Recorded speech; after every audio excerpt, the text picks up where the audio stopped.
Bienvenue sur la chaîne YouTube Mystère et Savoir. Aujourd'hui, nous plongeons au cœur d'un mystère fascinant, un secret dissimulé derrière l'un des esprits les plus brillants que l'humanité ait jamais connu. Vous avez sûrement entendu parler de Léonard de Vinci, le peintre du célèbre Mona Lisa, l'inventeur de machines volantes bien avant l'ère de l'aviation, l'anatomiste visionnaire qui disséquait les corps pour percer les secrets de la vie. Mais et si Léonard était bien plus qu'un simple génie? Et s'il avait été le gardien de connaissances interdites, un homme à la croisée des sciences, de l'art et de l'ésotérisme, détenant des secrets que l'Église et les puissants de son époque cherchaient à dissimuler? Dans cette vidéo, nous allons explorer toute son histoire, en révélant les faits les plus troublants sur sa vie, ses inventions, ses manuscrits mystérieux, et peut-être même ses liens avec des sociétés secrètes. Qui était réellement Léonard de Vinci? Un simple génie ou un gardien de mystères interdits? Si vous aimez les récits captivants, les théories fascinantes et les secrets cachés de l'histoire, alors vous êtes au bon endroit. Abonnez-vous pour ne rien manquer, laissez un pouce bleu pour soutenir le travail de recherche et dites-nous en commentaire ce que vous pensez de cette histoire. Prêts à lever le voile sur un des plus grands mystères de l'histoire? C'est parti! L'histoire de Léonard de Vinci commence dans un petit village toscan, en 1452, dans la cité paisible de Vinci, située près de Florence. Mais dès sa naissance, des mystères entourent son existence. Il est un enfant illégitime, né de la relation entre Ser Piero da Vinci, un notaire respecté, et une jeune femme de condition modeste, Caterina, dont l'origine reste aujourd'hui encore incertaine. Certains historiens affirment qu'elle était une simple paysanne, tandis que d'autres suggèrent qu'elle aurait pu être une esclave d'origine orientale, ramenée en Italie par les marchands florentins. Cette hypothèse intrigue particulièrement car elle pourrait expliquer les influences exotiques que l'on retrouve dans certaines de ses œuvres et écrits. Mais pourquoi cet aspect est-il important? Parce que dès son plus jeune âge, Léonard ne ressemble à personne d'autre. Il est curieux, insatiable et semble posséder un esprit hors du commun. Certains contemporains le décrivent comme un enfant qui ne cessait d'observer et de dessiner tout ce qu'il voyait, tandis que d'autres vont jusqu'à dire qu'il semblait absorber les connaissances comme si elles lui étaient naturellement destinées. Une question commence alors à se poser. Léonard était-il simplement un prodige naturel ou bien aurait-il été initié très tôt à des savoirs cachés? Dans son enfance, contrairement aux autres garçons de son âge, Léonard ne reçoit pas d'éducation formelle classique, ce qui aurait dû être un obstacle pour son avenir. Il n'apprend ni le latin, la langue des érudits, ni les mathématiques poussées enseignées aux fils de la noblesse. Et pourtant, à peine adolescent, il démontre une compréhension du monde qui dépasse de loin celle des adultes autour de lui. Il se passionne pour l'anatomie, les mécanismes des objets, la nature, et passe des heures à observer la lumière, l'eau, les oiseaux en vol. Ses esquisses témoignent d'une précision hallucinante, comme s'il possédait déjà une connaissance innée des structures naturelles et mécaniques. Mais une question se pose. Comment un jeune homme sans formation universitaire peut-il posséder un tel niveau de savoir? Certains chercheurs avancent une hypothèse troublante. Léonard aurait pu être initié, en secret, à des enseignements ésotériques dès son plus jeune âge. Serait-il possible que certaines confréries secrètes ou des figures influentes de la Renaissance aient vu en lui un élu, un héritier de savoirs ancestraux qui ne devait pas tomber entre toutes les mains? Un autre élément étrange entoure l'adolescence de Léonard. À l'âge de 14 ans, son père le place en apprentissage dans l'atelier du célèbre maître Andrea del Verrocchio, un artiste florentin de renom. C'est ici qu'il perfectionne son talent de peintre et de sculpteur. Mais quelque chose d'encore plus troublant semble se produire dans cet atelier. Verrocchio n'était pas seulement un artiste, mais un homme lié aux cercles intellectuels les plus influents de Florence, notamment aux Médicis, une famille qui entretenait des liens étroits avec des érudits et alchimistes de l'époque. À cette période, Léonard commence à développer une fascination étrange pour l'optique, la géométrie sacrée, les symétries parfaites et des mécanismes qui n'existaient même pas encore. Aurait-il eu accès à des documents interdits? Des manuscrits anciens gardés précieusement dans les bibliothèques privées des Médicis ou d'autres mécènes influents? Un autre indice troublant émerge de cette période. Certains de ses dessins montrent des machines volantes, des structures complexes que seuls des ingénieurs du XXe siècle comprendront vraiment. Ce savoir ne pouvait pas provenir d'un simple enseignement académique. Était-il le fruit de visions, de réminiscences d'un passé oublié, ou bien avait-il accès à une source de connaissances hors du commun? Un élément souvent négligé lorsqu'on évoque Léonard de Vinci, c'est l'étrange symbolisme caché dans ses œuvres, dès ses premiers tableaux. Dans certaines de ses peintures de jeunesse, notamment celles où il travaille avec Verrocchio, des détails presque imperceptibles trahissent une volonté de dissimuler des messages. Des postures de personnages qui semblent former des symboles alchimiques. Des jeux d'ombre et de lumière qui renvoient à des schémas de géométrie sacrée. Des expressions énigmatiques qui ressemblent à des codes à décrypter. Cela ne s'arrêtera pas là. Tout au long de sa vie, Léonard insérera des indices troublants dans ses œuvres, des détails qui laissent penser qu'il était plus qu'un simple artiste, mais bien un homme porteur d'un savoir secret. Mais un événement marquera un tournant décisif dans sa vie, son départ de Florence. Pourquoi, alors qu'il commençait à se faire un nom, Léonard quitte-t-il brutalement sa ville natale? Certains avancent qu'il aurait découvert quelque chose qu'il n'aurait jamais dû voir. D'autres pensent qu'il aurait été initié à un secret si grand qu'il devait désormais prendre garde à ce qu'il révélait. Que s'est-il réellement passé à Florence? En 1466, à seulement 14 ans, Léonard de Vinci entre en apprentissage dans l'atelier du maître Andrea del Verrocchio, l'un des artistes les plus influents de Florence. Cet atelier est bien plus qu'un simple lieu d'apprentissage de la peinture et de la sculpture. C'est un véritable laboratoire du savoir, où se croisent des artistes, des ingénieurs, des philosophes et des mécènes influents. Ici, Léonard ne se contente pas d'apprendre à peindre. Il se passionne pour l'anatomie humaine, disséquant des cadavres en secret pour mieux comprendre la structure du corps. L'optique et la perspective, étudiant comment la lumière et l'ombre peuvent être manipulées. La mécanique, esquissant déjà des machines et des engins révolutionnaires. La symbolique secrète de l'art, intégrant des codes ésotériques dans ses premiers travaux. Verrocchio lui-même est un homme très proche des Médicis, une famille puissante qui finance les arts, mais qui s'intéresse aussi aux sciences interdites et aux enseignements hermétiques. Florence, à cette époque, est le centre des savoirs cachés. On y étudie la kabbale, l'alchimie, la géométrie sacrée. C'est dans cet environnement que Léonard commence à se démarquer. Son talent dépasse rapidement celui de son maître, au point qu'une légende dit que Verrocchio, en voyant une œuvre peinte par Léonard, aurait déclaré qu'il n'utiliserait plus jamais de pinceau, conscient de l'immense supériorité de son élève. Mais une question se pose. Qu'a réellement appris Léonard dans cet atelier?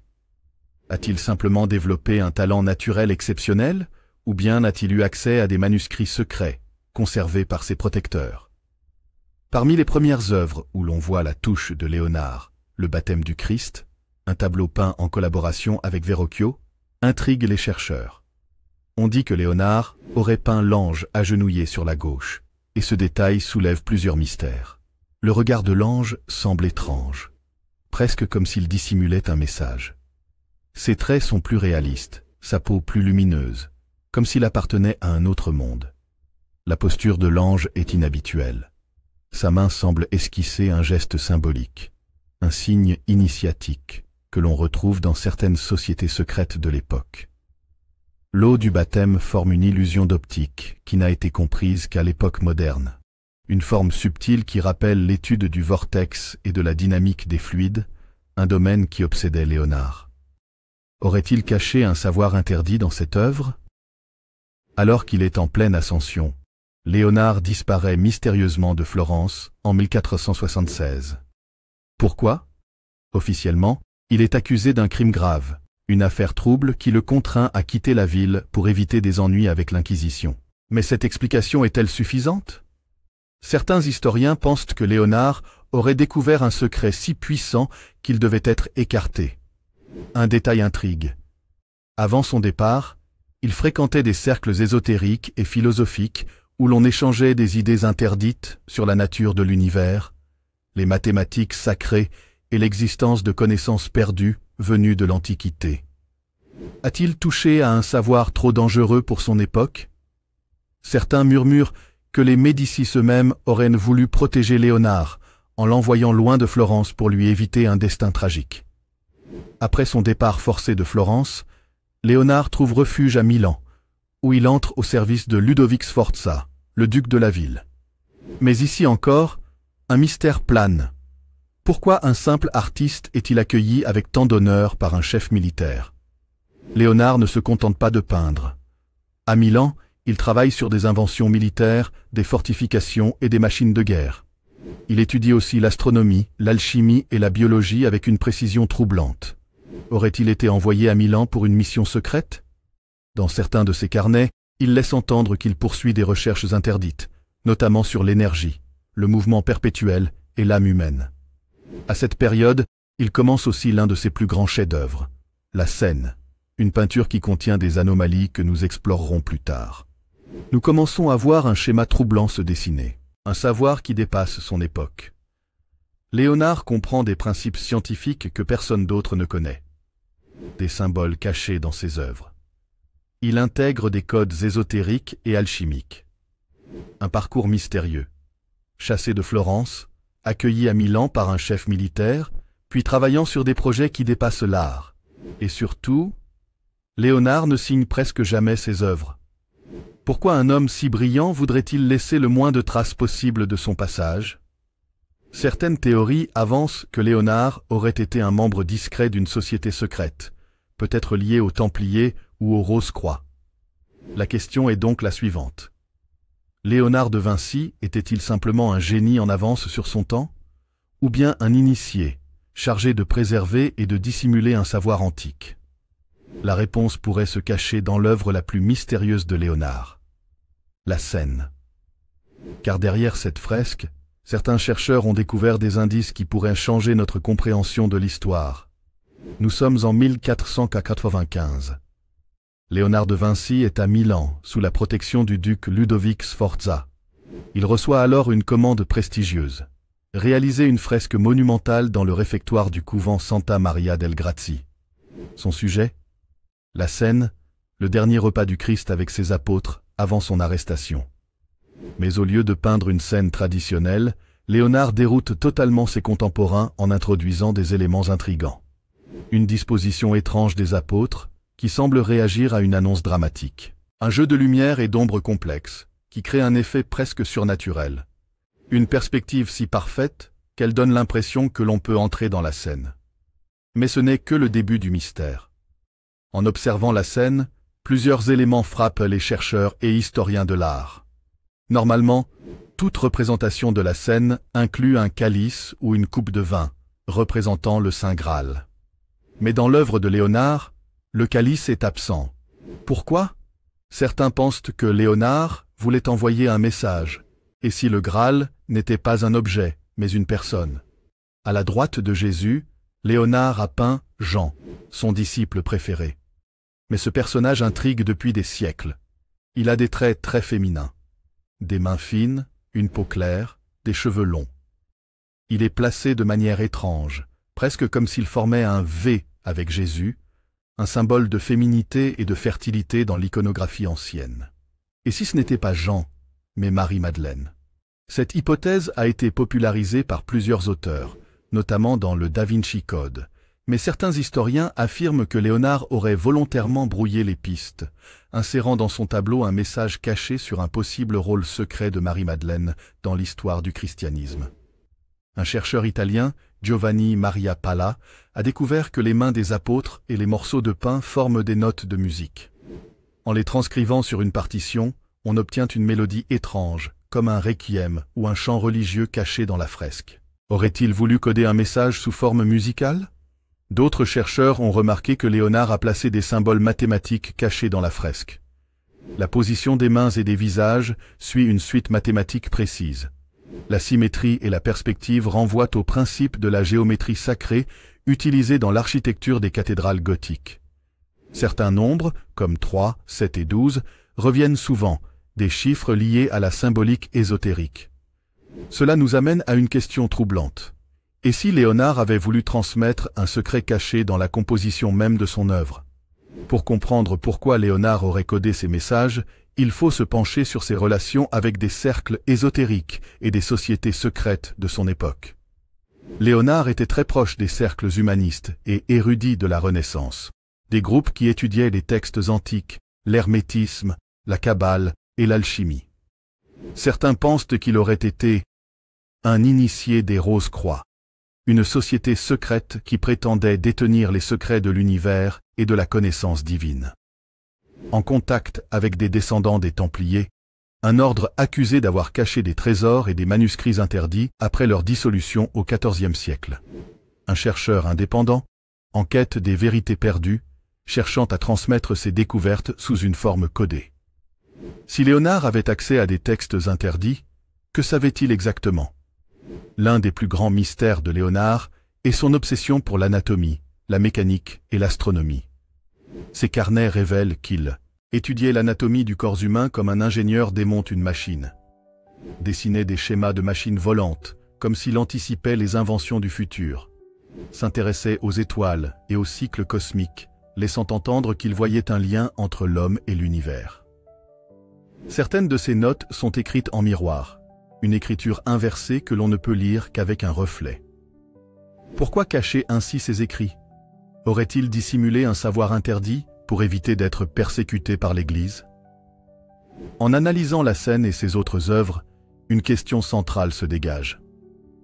Léonard de Vinci voulait-il nous transmettre un message sur la nature du divin et du savoir?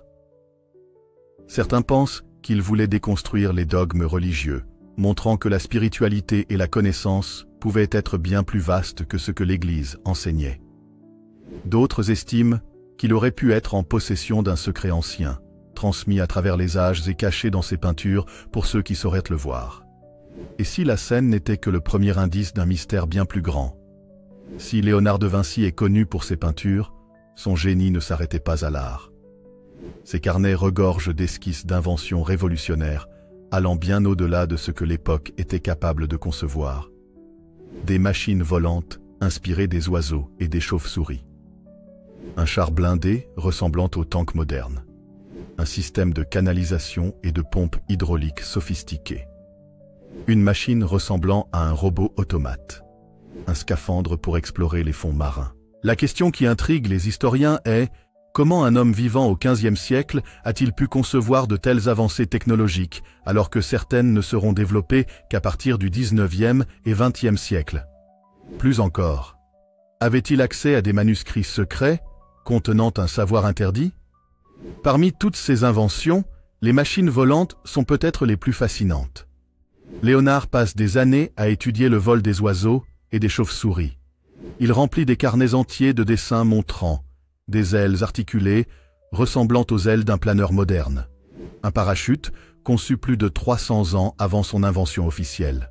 Un hélicoptère primitif baptisé vis aérienne ressemblant à un rotor moderne. Ces inventions sont si avancées que certains ingénieurs modernes les ont reproduites en utilisant les matériaux actuels, et elles fonctionnent. Comment Léonard a-t-il pu imaginer tout cela sans aucun précédent scientifique? Se pourrait-il qu'il ait découvert un savoir perdu sur l'aérodynamique caché dans d'anciens manuscrits oubliés? Dans un de ses carnets, Léonard dessine un véhicule étrange.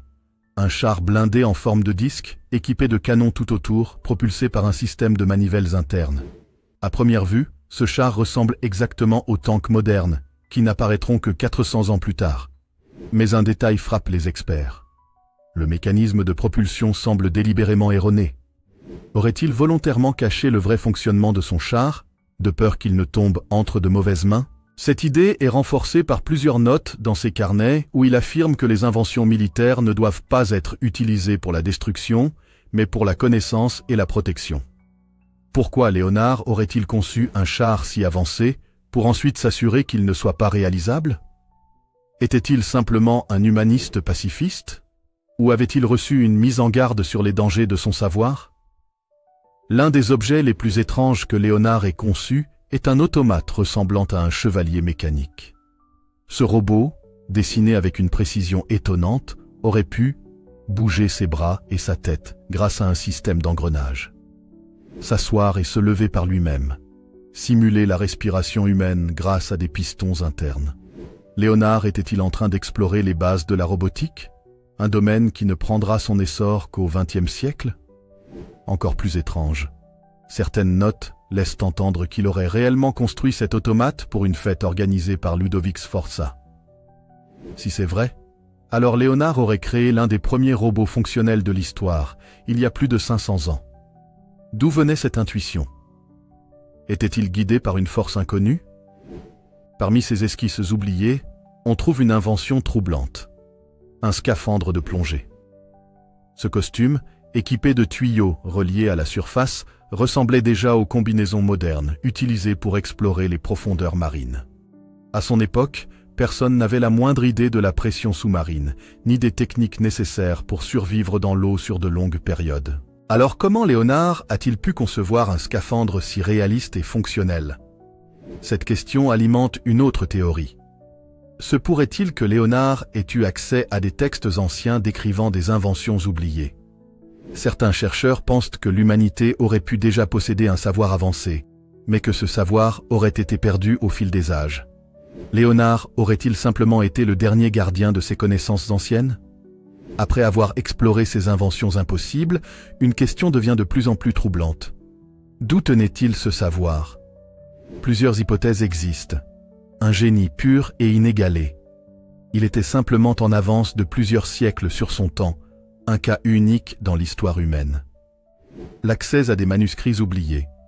Certains pensent qu'il aurait eu accès à des textes anciens, peut-être issus d'Alexandrie ou des Templiers, contenant des concepts avancés sur la science et la technologie.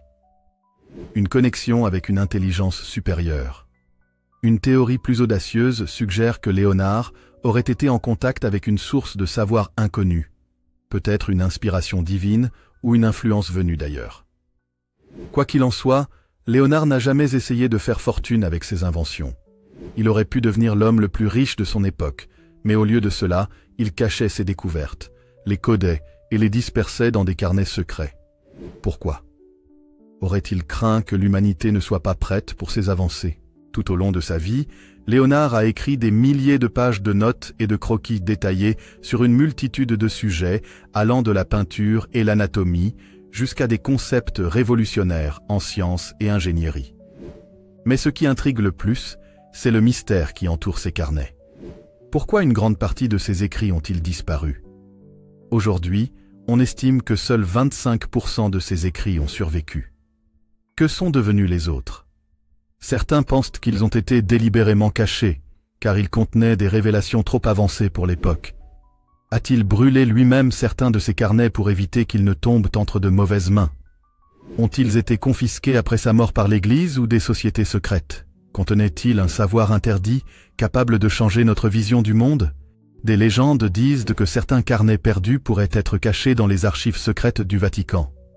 L'un des aspects les plus troublants de ces carnets est que Léonard écrivait en miroir, c'est-à-dire que son écriture est inversée et ne peut être lue qu'avec un miroir. Mais pourquoi faire cela? Plusieurs théories existent. Une précaution contre l'Inquisition. Certains pensent qu'il voulait cacher ses idées à l'Église, qui condamnait les recherches scientifiques non conformes aux dogmes religieux. Un code pour initiés. Léonard aurait voulu que seuls les esprits curieux et érudits puissent comprendre ses découvertes. Un simple réflexe naturel. Étant gaucher, il est possible qu'écrire de cette façon lui ait été plus confortable. Mais cette explication semble trop simpliste. Certains historiens pensent que Léonard possédait un savoir que personne d'autre ne devait voir et qu'il a volontairement crypté certaines de ses découvertes pour les protéger. Léonard ne se contentait pas d'étudier la mécanique et l'ingénierie. Il était fasciné par l'anatomie humaine, au point de mener des dissections illégales dans des morgues. À l'époque, l'Église interdisait l'étude des cadavres humains. Mais Léonard n'a pas respecté ces interdits. Il a secrètement examiné plus de 30 corps humains et a dessiné des croquis d'une précision inégalée.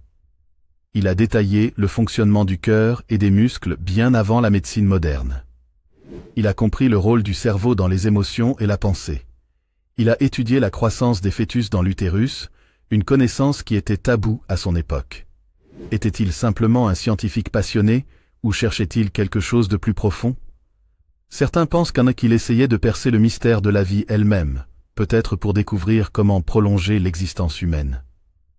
Un autre aspect troublant de Léonard est son intérêt pour l'alchimie. Dans plusieurs de ses carnets, il fait référence à la transmutation des métaux, au principe de l'élixir de longue vie et aux expériences visant à comprendre l'essence même de l'existence humaine. Était-il en quête de l'immortalité? Léonard a vécu jusqu'à 67 ans, une longévité rare pour l'époque. Certaines rumeurs disent qu'il aurait découvert un secret alchimique lui permettant de prolonger sa vie, ou qu'il aurait été en contact avec des cercles ésotériques détenant un savoir ancestral sur la longévité. Son codex sur la vie éternelle. Un manuscrit très particulier, le Codex Leicester, contient des réflexions sur l'eau comme source de vie éternelle et des schémas sur le cycle de la nature. Aurait-il entrevu un lien entre l'eau, la biologie et l'immortalité? Certains de ses écrits ont même été comparés aux textes anciens des alchimistes égyptiens et arabes, suggérant qu'il aurait pu accéder à un savoir perdu. Léonard de Vinci meurt le 2 mai 1519, en France, dans le château de Clos-Lucé. Mais plusieurs éléments entourant sa mort posent question. Son testament ne mentionne aucun de ses carnets scientifiques, alors qu'ils étaient sa possession la plus précieuse. Où sont-ils passés? Certaines hypothèses suggèrent que l'Église ou une organisation secrète les aurait récupérés avant même sa mort. Avant de mourir, Léonard aurait confié à son élève Francesco Melzi que le monde n'était pas prêt pour certaines vérités. Quelle vérité? Aurait-il découvert quelque chose d'extrêmement sensible qu'il aurait choisi d'emporter avec lui dans la tombe? Certains disent qu'il aurait laissé des indices cachés dans ses peintures, attendant que l'humanité soit prête à les déchiffrer. Même après sa mort, Léonard de Vinci reste un mystère. Ses carnets continuent d'être étudiés, ses inventions fascinent, et certaines de ses découvertes n'ont peut-être toujours pas été révélées. Mais une chose est sûre, il ne nous a pas tout dit. Et si certains de ses secrets étaient encore cachés quelque part, attendant que quelqu'un les découvre? Une des théories les plus fascinantes est que Léonard de Vinci aurait appartenu à une société secrète, protégeant un savoir ancien et interdit. Pourquoi? L'Église et le Vatican lui ont toujours accordé une attention particulière. Certains pensent qu'il surveillait de près ses découvertes, craignant qu'elles ne remettent en cause les dogmes religieux. Il était obsédé par le secret. Il cachait ses notes, utilisait l'écriture en miroir et dissimulait ses connaissances dans des codes. Ses œuvres contiennent des symboles mystérieux, souvent liés à des traditions ésotériques et hermétiques. La Fraternité de la Rose-Croix était une société secrète qui prônait l'accès à une connaissance cachée, mêlant science, philosophie et mysticisme. Plusieurs indices suggèrent que Léonard aurait pu être lié à ce groupe. Il était fasciné par l'alchimie et cherchait des secrets sur la vie éternelle. Certains motifs de ses peintures ressemblent à des symboles alchimiques et rosicruciens. Il prônait une approche scientifique et rationnelle du monde, mais avec une touche de spiritualité et de mystère. Aurait-il fait partie d'un cercle d'initiés, détenteurs d'un savoir oublié? Une autre théorie relie Léonard aux chevaliers du Temple, cet ordre mystérieux qui aurait caché des trésors et des documents secrets sur les vérités interdites de l'humanité. Certains éléments intriguent les chercheurs. Son intérêt pour les mathématiques sacrées et la géométrie secrète, très utilisée par les Templiers. Des motifs dans ses œuvres, notamment dans la Scène et la Joconde, qui pourraient contenir des indices sur un message caché. Il vivait en France à la fin de sa vie, terre où de nombreuses légendes templières persistent. Aurait-il eu accès aux archives cachées des Templiers, préservant un savoir interdit depuis des siècles? Léonard n'était pas seulement un peintre et un scientifique. Il était aussi un maître du symbolisme et des codes cachés. Beaucoup pensent qu'il a volontairement inséré des messages codés dans ses œuvres, attendant que quelqu'un les décrypte. Son tableau La Scène est l'un des plus analysés au monde. Des experts ont découvert des incohérences troublantes. Marie-Madeleine est-elle présente dans l'œuvre? Certains pensent que l'un des apôtres n'est pas Jean, mais une femme, suggérant que Léonard connaissait un secret sur la lignée du Christ. Des codes musicaux. Un chercheur a découvert que les positions des mains et des pains sur la table correspondent à des notes de musique, formant une partition cachée. Un message sur la fin du monde? Certains pensent que l'orientation des personnages dissimule un code lié à une prophétie. Pourquoi la Joconde fascine autant? Son regard semble vivant, presque conscient. Son sourire semble changer selon l'angle sous lequel on la regarde. Une analyse a révélé des lettres microscopiques dans ses yeux. Certains pensent que Léonard y a caché un message secret, une information capitale qui n'a pas encore été complètement décryptée. Une des théories les plus incroyables est que Léonard n'appartenait pas à son époque. Pourquoi? Ses inventions étaient trop en avance sur leur temps. Il semblait comprendre des concepts qui n'existaient pas encore. Aucune de ses idées ne s'appuyait sur des bases connues à son époque. Des chercheurs ont même recréé certaines de ces machines, et elles fonctionnent parfaitement avec les technologies modernes. Alors, comment un homme du XVe siècle a-t-il pu imaginer des inventions qui ne seront construites que 500 ans plus tard? Se pourrait-il qu'il ait eu accès à des connaissances venues du futur? Une dernière théorie, encore plus troublante, Léonard n'était peut-être pas un simple être humain. Certaines personnes avancent l'idée qu'il aurait pu être un être aux capacités cognitives supérieures, presque surnaturelles, expliquant son immense avance intellectuelle. Un messager ou un émissaire envoyé pour guider l'humanité vers le progrès scientifique. Un hybride ou une anomalie génétique, doté d'un cerveau exceptionnellement évolué. Est-il possible que Léonard de Vinci ait été un élu, un individu spécial possédant une intelligence qui dépassait tout ce que l'humanité avait connu? Quelle que soit la vérité, une chose est sûre. Léonard de Vinci reste l'un des plus grands mystères de l'histoire. Ses inventions, ses écrits codés, ses expériences interdites et ses messages cachés continuent de nous interroger et de nous fasciner. Mais surtout, il nous a laissés avec des énigmes que nous n'avons peut-être pas encore résolues. Se pourrait-il que nous soyons passés à côté de son ultime secret? Et si quelque chose était encore caché, attendant d'être découvert? Nous voici arrivés à la fin de ce voyage fascinant à travers la vie et les secrets de Léonard de Vinci. Nous avons exploré ses inventions révolutionnaires, ses carnets codés, ses expériences interdites et les énigmes cachées dans ses œuvres. Mais une question demeure. Avons-nous réellement percé tous ces mystères? Léonard était-il un simple génie visionnaire ou gardait-il un savoir interdit, trop dangereux pour être révélé à son époque? Se pourrait-il que ces carnets perdus contiennent encore des secrets inaccessibles, des idées qui pourraient bouleverser notre monde moderne? Peut-être que la vérité se cache encore quelque part, attendant qu'un esprit curieux ose la redécouvrir. Et toi, qu'en penses-tu? Si cette histoire t'a captivé autant que nous, n'hésite pas à partager tes théories en commentaire. Chaque idée, chaque piste pourrait nous rapprocher un peu plus de la vérité. Un immense merci d'avoir suivi cette aventure jusqu'au bout. Si tu es arrivé ici, c'est que tu fais partie de ceux qui, comme Léonard, ont soif de savoir et d'énigmes à résoudre. Pense à liker cette vidéo, à t'abonner à la chaîne et à activer la cloche pour ne manquer aucun autre mystère. Qui sait? Peut-être que la prochaine grande révélation viendra de toi.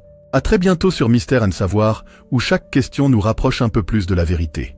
Merci et à la prochaine.